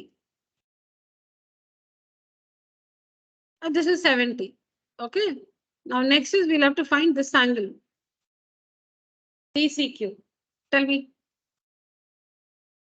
DCQ.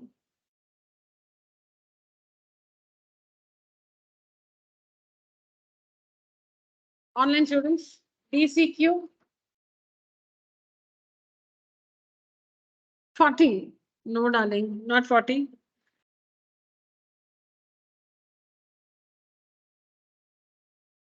Not 40.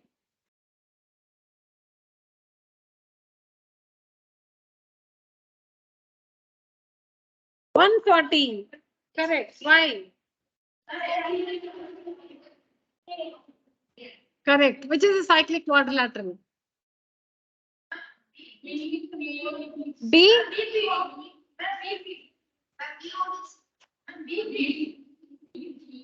One by one. Yes. Louder. BP. OD.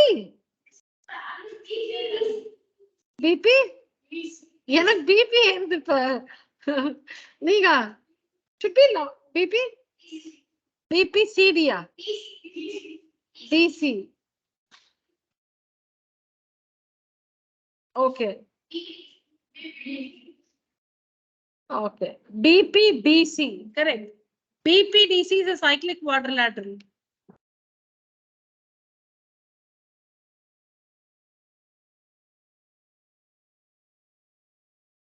Don't get confused with all this. Just see the cyclic quadrilateral. Erase all this. See it? DPDC is the cyclic quadrilateral. So this is the exterior angle. It is equal to the interior opposite angle. Not interior angle, interior opposite angle. So DCQ is equal to 70. That's what you people said, right? That's why you're confused. Yeah. Okay. So DCQ is equal to 70 because the cyclic the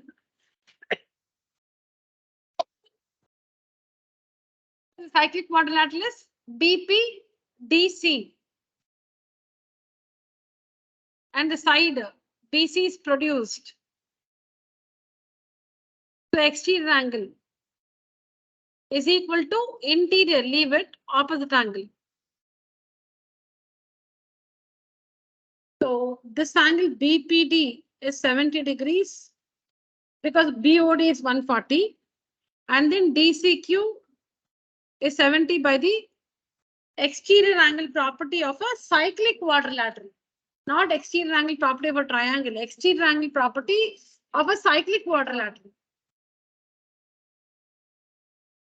Online children, any questions?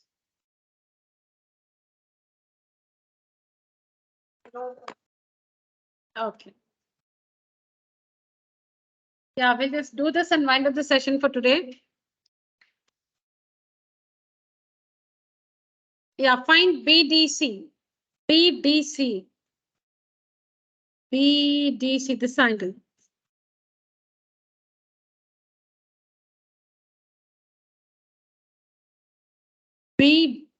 Sorry. BDC. See, now, BDC is made by which arc?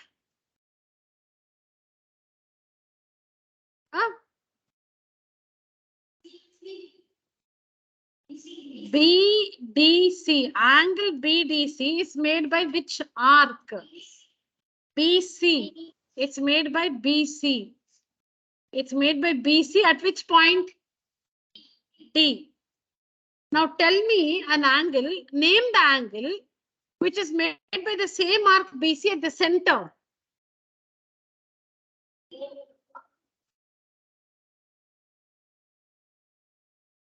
COB or BOC.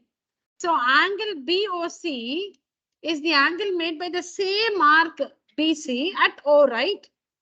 Now how much is BOC? Find BOC. How much is BOC? Why online students are quiet today? I don't know. How much is BOC? 76, linear pair. Linear pair. 76. Then how much is this one? Angle of this BOC, BDC. BOC, BDC.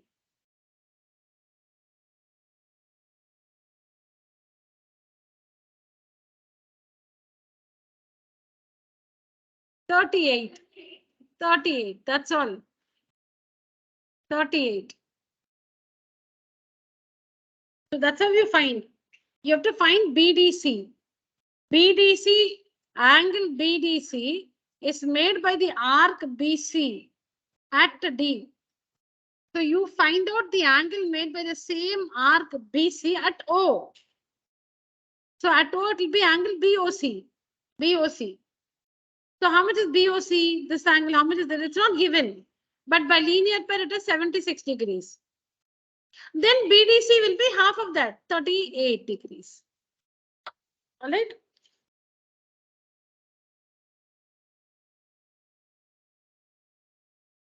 So you should find BOC. And then you should write the relation. The angle at the center BOC is twice the angle on the circumference BDC. BOC is equal to twice BDC. Because BC at O at D. 1 minute. Okay, then under BOC you should write 76. Under BOC you must write 76 is equal to twice BDC. So BDC is equal to 76 by 2. So BDC is 38. All right. All right, children. Online students and children here. That's it for today's session. Thank you so much. You may leave the call. Thank you, ma'am. Thank you, children. Thank you, ma'am. Thank you.